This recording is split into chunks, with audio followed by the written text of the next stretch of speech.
Welcome to Banjara Book TV production. Banjara Book TV ಪ್ರೊಡಕ್ಷನ್ಗೆ ನಿಮಗೆಲ್ಲರಿಗೂ ಆದರದ ಸ್ವಾಗತ. My name is Eva Fjell. ನನ್ನ ಹೆಸರು ಈವರ್ ಫಿಯಲ್ಡ್ ಎಂಬುದಾಗಿ. Today is the 26th of June 2023. ಈ ದಿನ 26/2023 June ತಿಂಗಳಾಗಿದೆ. We are in the city of Bangalore. ನಾವು ಬೆಂಗಳೂರು ಪಟ್ಟಣದಿಂದ ಮಾತನಾಡ್ತಿದ್ದೇವೆ. With me is my good friend Raju MB. ನನ್ನ ಜೊತೆಲಿ ಒಳ್ಳೆಯ ಸ್ನೇಹಿತರಾಗಿರುವಂತ ರಾಜು ಎಂಬಿ ಅವರಿದ್ದಾರೆ. He will translate this message into the regional language Kannada. Kannada ಭಾಷೆ ಪ್ರಾದೇಶಿಕ ಭಾಷೆಯಾದ ಕನ್ನಡ ಭಾಷೆಗೆ ಅವರು ಭಾಷೆ ತಿಳಿಸುತ್ತಾರೆ. This is the second of two movies on Bukya. ಇದು ಬುಕಿಯ ಕುರಿತಾಗಿರುವಂತ ಎರಡನೇ ಸಂಚಿಕೆ ಇದಾಗಿದೆ. Please subscribe to this YouTube channel. ನಮ್ಮ ಯೂಟ್ಯೂಬ್ ಚಾನಲ್ಗೆ ನೀವು subscribe ಮಾಡಿಕೊಳ್ಳ್ರಿ. And share this video in social media. ಸಾಮಾಜಿಕ ಜಾಲತಾಣದಲ್ಲಿ ಇದನ್ನು ಹಂಚಿಕೊಳ್ಳಿರಿ. Why two videos on Bukya? ಯಾಕೆ ಎರಡು ಸಂಚಿಕೆಗಳು ಬುಕಿಯನ್ನು ಕುರಿತಾಗಿ? Because it's a long and complicated topic. ಇದು ಬಹಳ ಉದ್ದವಾಗಿರುವಂತಹ ಮತ್ತು ಬಹಳ ಗಂಭೀರವಾಗಿರುವಂತಹ ಒಂದು ವಿಷಯ ಇದಾಗಿದೆ. In the first video, ಮೊದಲನೆಯ ಸಂಚಿಕೆಯಲ್ಲಿ I told you how important the Bukya clan is within the Banjara tribe. Banjara ಸಮುದಾಯದೊಳಗೆ ಬುಕಿಯ ಒಂದು ಗೋತ್ರ ಕುಲ ಎಷ್ಟು ಪ್ರಾಮುಖ್ಯವಾಗಿದೆ ಎಂಬುದಾಗಿ ಹೇಳಿದ್ದೇನೆ. Today I will focus on that they worship one man called Mittu Bukya.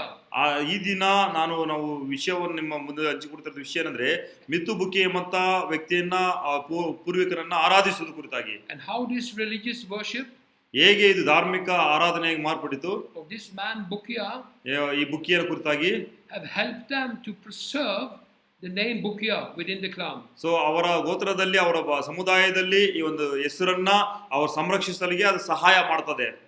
Keep in mind that the Banjaras worship the spirit of their forefathers. ಮನಸ್ಸಿನಲ್ಲಿಟ್ಟುಕೊಳ್ಳ್ರಿ, Banjara ಸಮುದಾಯದವರು ಅವರ ಮೂಲ ಪಿತೃಗಳ ಅವರ ಆತ್ಮಗಳನ್ನ ಆರಾಧನೆ ಮಾಡ್ತಾರೆ. Somehow, but they don't know how. ಅದು ಹೇಗೆ ಎಂಬುದು ಗೊತ್ತಿಲ್ಲ ಅವ್ರಿಗೆ, ಆದ್ರೆ ಅದು ಅದೇ ರೀತಿ ಮಾಡ್ತಾ ಇದ್ದಾರೆ. Their forefathers have turned into gods. ಅವರ ಮೂಲ ಪುತ್ರಗಳನ್ನ ದೇವರುಗಳಾಗಿ ಅವರು ಮಾಡಿಕೊಂಡಿದ್ದಾರೆ. And they believe that if they do like the forefathers like, ಅವರ ಮೂಲ ಪಿತೃಗಳು ನಂಬುವ, ಅವರ ಮೂಲ ಪಿತೃಗಳು ಇಷ್ಟಪಡುವ ಹಾಗೆ ಅವರು ನಡೆದುಕೊಳ್ಳುವುದಾದರೆ they will be blessed. ಅವರು ಆಶೀರ್ವದಿಸಲ್ಪಡ್ತಾರೆ ಎಂಬುದಾಗಿ. And if they go against the will of the forefathers, ಅವರ ಮೂಲ ಪಿತೃಗಳ ಚಿತ್ತಕ್ಕೆ ಅಥವಾ ಇಷ್ಟಕ್ಕೆ ವಿರುದ್ಧವಾಗಿ ನಡ್ಕೊಂಡ್ರೆ they will be cursed. ಅವರು ಶಪಿಸಲ್ಪಡ್ತಾರೆ ಎಂಬುದಾಗಿ ನಂಬಿಕೆ. This is a religious kind of preservation. ಇದು ಧಾರ್ಮಿಕ ರೀತಿಯಲ್ಲಿರುವಂತಹ ಒಂದು ಸಂರಕ್ಷಣೆ. It's an unbroken generational line of Bukyas. ಬುಕಿಯ ಇದರಲ್ಲಿ ಬರುವಂತಹ ಪೀಳಿಗೆಯಲ್ಲಿ ಮುರಿಯಲ್ಪಡದಂತಹ ಒಂದು ಪೀಳಿಗೆ ಇದಾಗಿದೆ. The religious worship of Bukya ಧಾರ್ಮಿಕವಾಗಿ ಬುಕಿಯನ್ನು ಆರಾಧನೆ ಮಾಡುವ ಕಾರ್ಯ have made it possible for the Banjara tribe Banjara ಸಮುದಾಯದಲ್ಲಿ ಅದನ್ನ ಕಾರ್ಯಗತದಲ್ಲಿ ತಂದಿದ್ದಾರೆ. to preserve this ಇದನ್ನ ಸಂರಕ್ಷಣೆ ಮಾಡೋದಕ್ಕೋಸ್ಕರವಾಗಿ for hundreds and maybe thousands of years. ಅದು ಸಾವಿರಾರು ವರ್ಷಗಳಿಂದ ಇದನ್ನು ಸಂರಕ್ಷಣೆ ಮಾಡ್ತಾ ಬಂದಿದ್ದಾರೆ. The Go Banjara sets up a hut. ಗೋರ್ ಬಂಜಾರದವರು ಒಂದು ಗುಡಾರವನ್ನ ಅವರು ಸಿದ್ಧ ಮಾಡ್ತಾರೆ exclusively and reserved for the worship of Mittu Bukya. ಅದು ಒಂದು ಮಿತ್ತು ಬುಕಿಯ ಎಂಬಂತ ವ್ಯಕ್ತಿಯನ್ನ ಆರಾಧನೆ ಮಾಡೋದಕ್ಕೋಸ್ಕರ ಮಾತ್ರವೇ ಅದನ್ನ ಅವರು ಮಾಡ್ತಾರೆ. How do I know this? ಇದು ಹೇಗೆ ನಮ್ಗೆ ಗೊತ್ತು? Because I found a book. ನಾನೊಂದು ಪುಸ್ತಕವನ್ನು ನಾನು ಕಂಡುಕೊಂಡಿದ್ದೇನೆ. I have documented it in my new book. ನನ್ನ ಹೊಸ ಪುಸ್ತಕದಲ್ಲಿ ಅದನ್ನ ದಾಖಲಿಸಿದ್ದೇನೆ. And I consider this to be an evidence. ಇದನ್ನ ಸಾಕ್ಷ್ಯಾಧಾರವಾಗಿ ನಾನು ಅದನ್ನ ಪರಿಗಣಿಸಿದ್ದೇನೆ. This is the third evidence. ಇದು ಮೂರನೆಯ ಸಾಕ್ಷ್ಯಾಧಾರ.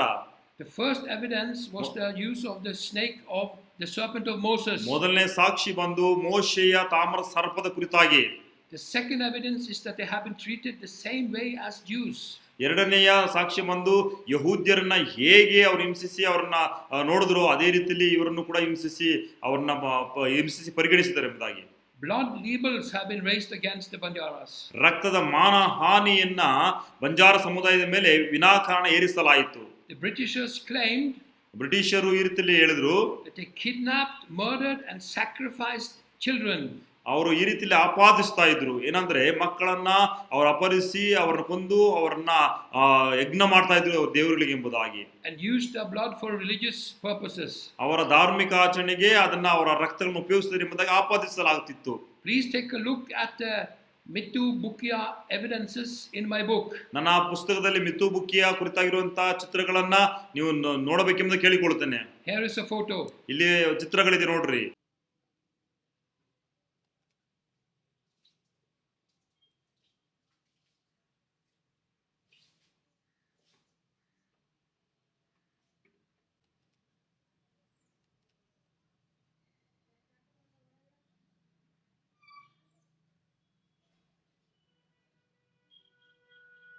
This kind of hut, ಈ ರೀತಿಯಾದ ಗುಡಾರಗಳು, this kind of religious practice ಈ ರೀತಿಯಾದ ಧಾರ್ಮಿಕ ಆಚರಣೆಗಳು is a copy or very similar ಇದು ಒಂದು ಒಂದು ಸರ್ವಸಾಧಾರಣವಾಗಿದೆ to what the tribes of Israel was doing in the past. ಇಸ್ರಾಯೇಲರು ಹಿಂದಿನ ದಿನಗಳಲ್ಲಿ ಏನೇನು ಮಾಡಿದ್ರು ಅದನ್ನ ಮಾಡುವಂತ ರೀತಿಯಲ್ಲೇ ಇದಿದೆ. They set up a hut in the camp. ಅವರು ಕೂಡ ಅವರ ತಂಡದಲ್ಲಿ ಅವರೊಂದು ಗುಡಾರವನ್ನ ನಿಲ್ಲಿಸ್ತಾ ಇದ್ರು. Called tabernacle. ಅದರ ಹೆಸರು ಬಂದು ಟ್ಯಾಬರ್ನಾಕಲ್ ಅಥವಾ ದೇವದರ್ಶನ ಗುಡಾರ. It was exclusively for the worship. ಅದು ಬಂದು ದೇವರನ್ನ ಆರಾಧನೆ ಮಾಡೋದಕ್ಕೋಸ್ಕರ ಮಾತ್ರನೇ ಉಪಯೋಗಿಸುತ್ತಿದ್ದರು. Of something belonging to their forefathers. ಅದು ಅವರ ಮೂಲ ಪಿತೃಗಳಿಗೆ ಸಂಬಂಧಪಟ್ಟ ವಿಷಯವನ್ನು ಇಟ್ಕೊಂಡು ಅವರು ಆರಾಧನೆ ಮಾಡ್ತಿದ್ರು. Inside this hut was the 2 stone tablets. ಈ ಒಂದು ಗುಡಾರದಲ್ಲಿ 2 ಕಲ್ಲಿನ ಒಂದು ಹಲಿಗೆಗಳಿದ್ದವು. That the forefather Moses ಅವರ ಮೂಲ ಪಿತೃವಾಗಿರುವಂತ ಮೋಶೆಯು received on Mount Sinai. Sinai ಪರ್ವತದ ಮೇಲೆ ಅದನ್ನ ಆಜ್ಞಾರೂಪವಾಗಿ ಆ ಒಂದು ಕಲ್ಲಿನ ಹಲಿಗೆ ಮೇಲೆ ಬರೆದುಕೊಂಡು ಬಂದನೆಂಬುದಾಗಿ. The law of Moses. ಮೋಶೆಯ ಧರ್ಮಶಾಸ್ತ್ರ. The people of Israel believed. Israel ಜನರು ಈ ರೀತಿ ನಂಬಿದ್ರು. If they did as Moses desired. ಮೋಶೆ ಆಸೆ ಪಡುವ ರೀತಿಯಲ್ಲಿ ಮೋಶೆ ಎದುರು ನೋಡುವ ರೀತಿಯಲ್ಲಿ ಅವ್ರು ಮಾಡೋದಾದ್ರೆ and followed his law. ಆತನ ಆಜ್ಞೆಗಳನ್ನ ಕಟ್ಟಳೆಗಳನ್ನ ಕೈಗೊಂಡು ನಡೆದರೆ they would be blessed. ಅವರು ಆಶೀರ್ವದಿಸಲ್ಪಡುತ್ತಾರೆ. But if they went against Moses, ಅವರು ಮೋಶೆಗೆ ಆಜ್ಞೆಗೆ ವಿರುದ್ಧವಾಗಿ ನಡ್ಕೊಂಡ್ರೆ and broke his law, ಆತನ ಕಾನೂನುಗಳನ್ನ ಮುರಿದರೆ they would be cursed. ಅವರು ಶಪಿಸಲ್ಪಡ್ತಾರೆ ಎಂಬುದಾಗಿ.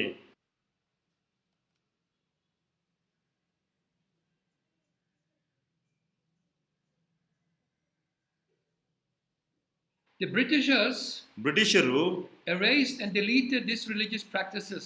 ಈ ಒಂದು ಧಾರ್ಮಿಕ ಆಚರಣೆಗಳನ್ನ ಈ ಸಮುದಾಯದಿಂದ ತೆಗೆದುಹಾಕಿದರು. The Banjaras were not permitted to worship Mittu Bukia. Banjara ಸಮುದಾಯದವರು ಮಿತ್ತು ಬುಕ್ಕಿಯನನ್ನ ಆರಾಧಿಸದ ಹಾಗೆ ಅವರು ತಡೆ ಹಿಡಿದಿದ್ದರು. Because the Britishers believed ಬ್ರಿಟಿಷರು ನಂಬಿದ್ದೇನೆಂದ್ರೆ that Mittu Bukia was an old gangster. ಅವರು ಮಿತ್ತು ಬುಕ್ಕಿಯವು ಅಥವಾ ಹಳೆಯ ಅವರು ತಂಡದ ದಂಡನಾಯಕ ಎಂಬುದಾಗಿ. And the Banjaras worshipped him. ಬಂಜಾರದವರು ಆತನ ಆರಾಧಿಸುವಾಗ just before they was going out to do criminal activities. ಅವರು ಕ್ರಿಮಿನಲ್ ವಿಷಯಗಳಲ್ಲಿ ಅಥವಾ ತಪ್ಪಾದ ಕಾರ್ಯಗಳಲ್ಲಿ ಅವರು ತೊಡಗಿಸಿಕೊಳ್ತಾರೆ ಎಂಬುದಾಗಿ ಈ ಬ್ರಿಟಿಷರು ನಂಬಿದ್ದರು. So in the new detention camps, ಹೊಸ ಈ ಒಂದು ಬಂದಿಖಾನೆ ಕ್ಯಾಂಪ್ಗಳಲ್ಲಿ, the new tandas, ಅದು ಹೊಸದಾಗಿರುವಂತಹ ತಂಡಗಳಲ್ಲಿ, segregated villages, ಅದನ್ನ ಪ್ರತ್ಯೇಕಿಸಲ್ಪಟ್ಟಂತ ಹಳ್ಳಿಗಳಾಗಿ, that was established after the Criminal Tribe Act. Criminal tribe act ಆ ಒಂದು ಕಾನೂನು ತಂದ ನಂತರ ಇದನ್ನ ಅವರು ಸ್ಥಾಪಿಸಿದರು. From 1871 onwards. 1871 ವರ್ಷದ ನಂತರ ಇದನ್ನ ಕಾರ್ಯರೂಪಕ್ಕೆ ತಂದರು. There was no huts. ಆವಾಗ ಆ ಸಂದರ್ಭದಲ್ಲಿ ಗುಡಾರಗಳಿಲ್ಲ. Where they could worship Mittu Bukia. ಅವರು ಮಿತ್ತು ಬುಕ್ಕಿಯನ್ನು ಆರಾಧನೆ ಮಾಡೋದಕ್ಕೆ ಅವಕಾಶ ಇರಲಿಲ್ಲ. This worship surfaced post liberation in 1947. 1947 ನಂತರ ಈ ಒಂದು ಆರಾಧನೆ ಪುನಃ ಕಾರ್ಯರೂಪಕ್ಕೆ ಬಂದಿತು. Keep in mind that the Banjaras never built temples. ಮನಸ್ಸಿನಲ್ಲಿಟ್ಟುಕೊಳ್ಳ್ರಿ, Banjara ಸಮುದಾಯದವರು ಯಾವುದೇ ಕಾರಣಕ್ಕೂ ದೇವಾಲಯ ಕಟ್ಟುತ್ತಾ ಇರಲಿಲ್ಲ. Because they had no permanent address. ಯಾಕಂದ್ರೆ ಅವರಿಗೆ ಪರ್ಮನೆಂಟ್ ಆಗಿರುವಂತಹ ಒಂದು ವಿಳಾಸಗಳಿರಲಿಲ್ಲ. The tandas, the caravans was constantly on the move. ಆ ತಾಂಡಗಳು ಕ್ಯಾರವಾನ್ಗಳು ಪ್ರತಿನಿತ್ಯ ಬೇರೆ ಕಡೆ ಸ್ಥಳಾಂತರವಾಗ್ತಾ ಇದ್ದವು. Under influence of Hinduism, ಒಂದು ಹಿಂದೂ ಧರ್ಮದ ಒಂದು ಪ್ರಭಾವದಿಂದ, and today modern tandas, ಈ ದಿನ ಇರುವಂತಹ ಒಂದು ತಾಂಡಗಳಲ್ಲಿ they started to establish temples. ಅವರು ದೇವಾಲಯ ಕಟ್ಟುವುದಕ್ಕೆ ಪ್ರಾರಂಭ ಮಾಡಿದ್ರು. There are a few temples to Mittu Bukia in South India today. ಈ ದಕ್ಷಿಣ ಭಾರತದಲ್ಲಿ ಕೆಲವು ಕಡೆಗಳಲ್ಲಿ, ಕೆಲವು ತಾಂಡಗಳಲ್ಲಿ ಮಿತ್ತು ಬುಕ್ಕಿಯನ ದೇವಾಲಯಗಳು ಇದೆ. Please take a look at this video. ಈ ವಿಡಿಯೋವನ್ನ ನೋಡ್ರಿ.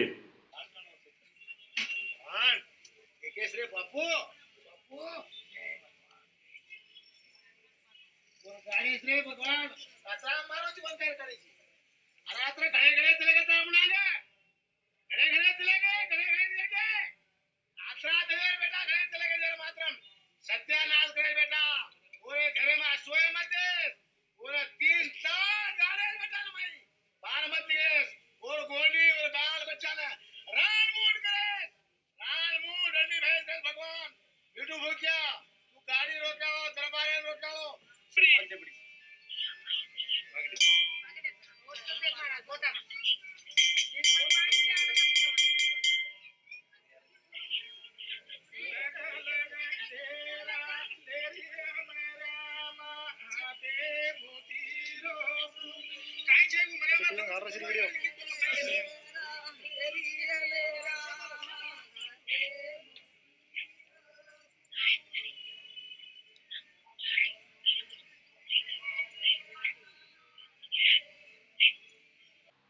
Keep in mind ಮನಸ್ಸಲ್ಲಿಟ್ಕೊಳ್ರಿ, that the people of Israel Israel ಜನರು had strict laws. ಅವರಿಗೆ ಬಹಳ ಕಟ್ಟುನಿಟ್ಟಾದ ಒಂದು ಕಾನೂನುಗಳಿದ್ದವು. It was only the tribe of Levi Levi ಗೋತ್ರದವರು ಮಾತ್ರನೇ who could set up the hut, ಅವರು ಈ ದೇವದರ್ಶನ ಗುಡಾರಗಳನ್ನ ಸ್ಥಾಪಿಸ್ತಾ ಇದ್ರು. to set up the tabernacle, ಅವರು ಒಂದು ಟ್ಯಾಬರ್ನಾಕಲ್ ಅಥವಾ ದೇವದರ್ಶನ ಗುಡಾರಗಳನ್ನ ಕಟ್ತಾ ಇದ್ರು. and all religious rituals ಎಲ್ಲಾ ಧಾರ್ಮಿಕ ಪದ್ಧತಿಗಳನ್ನ were conducted by the tribe of Levi. Levi ಗೋತ್ರದ ಮುಖಾಂತರ ಅದು ನಡೀತಾ ಇತ್ತು.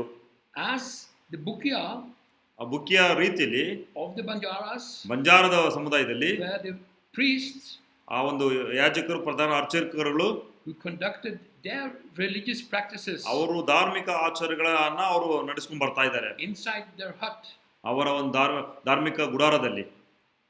Thank you for watching this video. ಈ ಒಂದು ವಿಡಿಯೋವನ್ನು ನೋಡಿದಕ್ಕೆ ನಿಮಗೆ ವಂದನೆಗಳು.